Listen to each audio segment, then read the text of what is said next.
为了杜绝学园虐待儿童的决心，淡市幼儿教育发展协会特别伫议会办理情绪辅导甲儿童福利宣导演习，希望用正面管教来取代不适当的体罚，来避免单一老师的行为影响整个幼教环境。希望用超前部署的情绪管理课程来避免危害。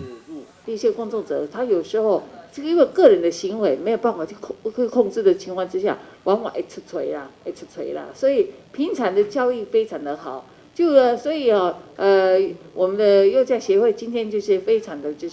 称职，他有看到了这个方面，还有这个超前部署来照顾我们所有老师他们的心理不要让这些有情绪困扰的老师，然后把这样子的状况带给孩子，然后造成这些不幸事件的发生我想这个部分谢谢我们幼教协会的用心，那当然同时也要希望教育局未来针对这个部分我们要去协助再次强调，校园是零虐童、零容忍，虐童零容忍。第二点就是未来的超前部署的防治的措施，我们会持续不断的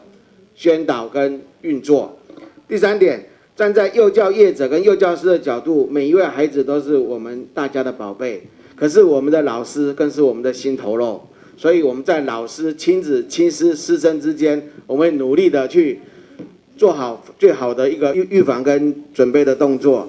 另外，会中对着幼儿园教师增监视器来防止虐待儿童事件，嘛达成只是治标无治本的共识，一定要对教师专业加改善教保环境做起。会中幼保系教授詹仁美嘛提出幼教环境以并且心理师咨商来取代增监视器的建议，用爱加主动关怀来拒绝虐待，嘛得到在场议员的赞声。台湾新闻管制何乔邦采访报道。